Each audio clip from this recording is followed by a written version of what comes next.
as if made for the animals of the steppe.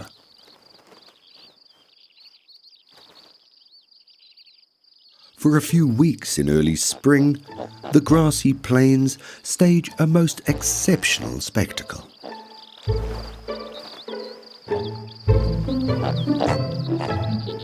Great bustards have settled on the vast expanse.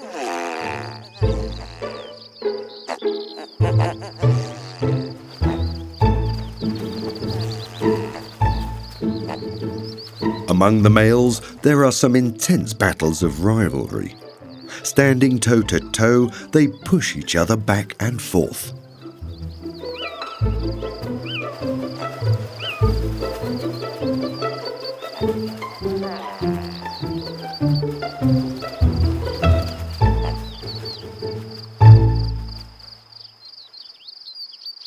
Wisely, some have distanced themselves from the competition. With a puffed-up throat pouch and the underside of their wings turned outward, these are some truly impressive machos. Far smaller and less conspicuous, the females appear. The foliage of the steppes is rich with herbs in the spring. Tentatively, they select the tastiest ones. It seems that they haven't the slightest interest in the males, but then a short glance gives the game all away.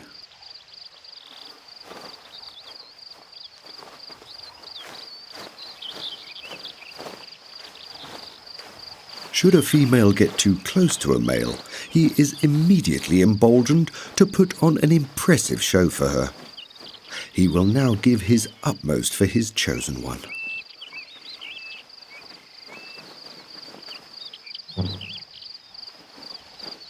Success rarely comes with the first attempt, but this is not such a tragedy when one has an entire harem in tow.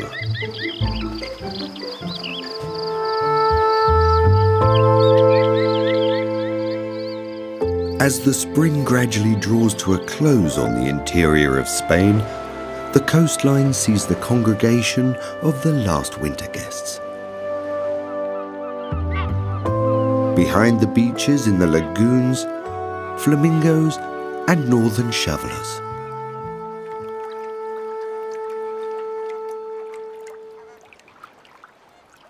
The cranes have long gone, and eventually the last guests set off on their way northwards.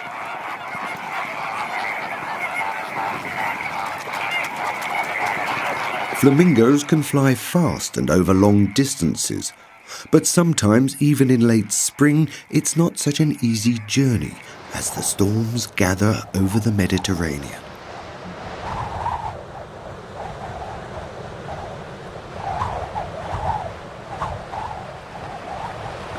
Falling winds lash the surface of the water. Waves can reach meters in size.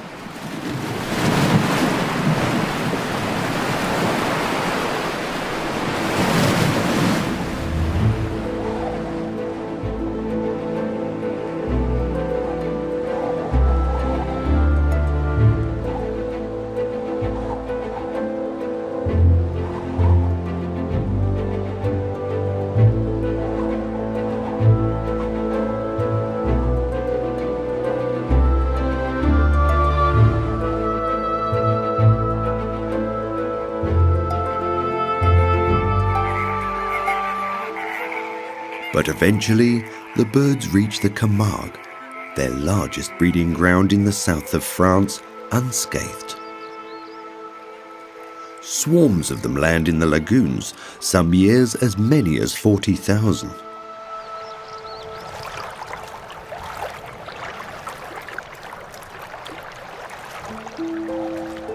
Soon they are again the companions to the wild horses that are so typical for the delta of the Rhone.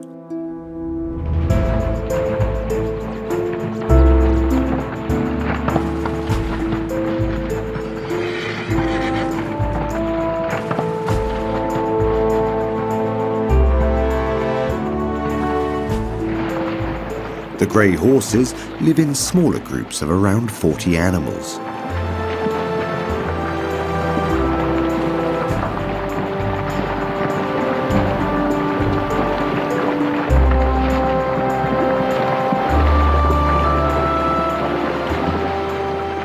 horses of the Camargue are renowned for being very temperamental.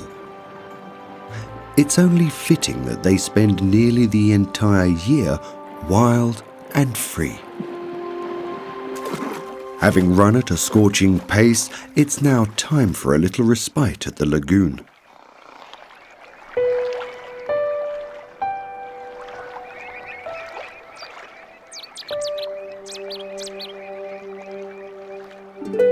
The Camargue is a landscape with its own, quite individual beauty. At times charming with its banks of reeds and dotted with small pools, and then turbulent with expansive open waters.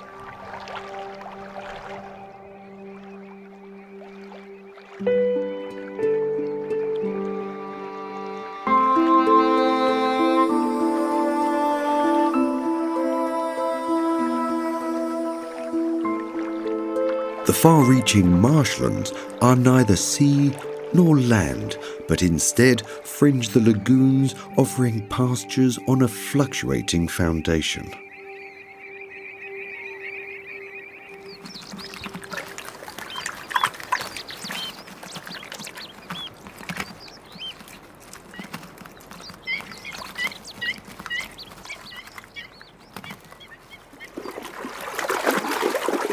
In spring, the mares stand on their grazing lands with their foals. Camargue horses are austere, sure-footed and very agile and are used for herding cattle.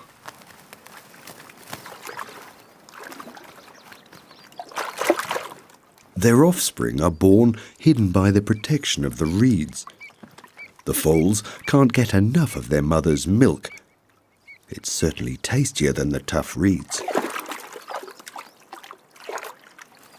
All foals come to the world with a darker colour. It's only later that they develop the characteristic white colouring. Following their arrival, the flamingos congregate close to their breeding grounds.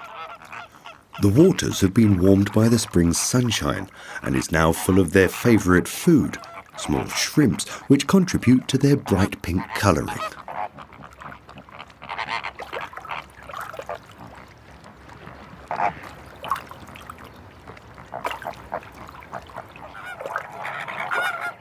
Flamingos are very sociable birds.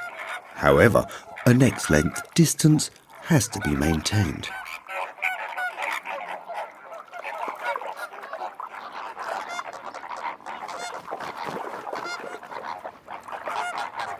Soon they are in the mood for mating, and the build-up is mutual.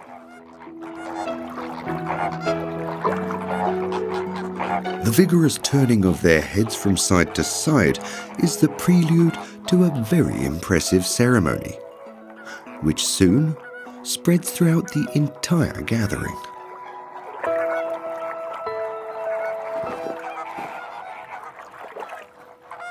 Further signals are sent with the spreading of the wings, which helps them to decide on their perfect mate within the group. Flamingos brood more successfully when they can raise their offspring all at the same time.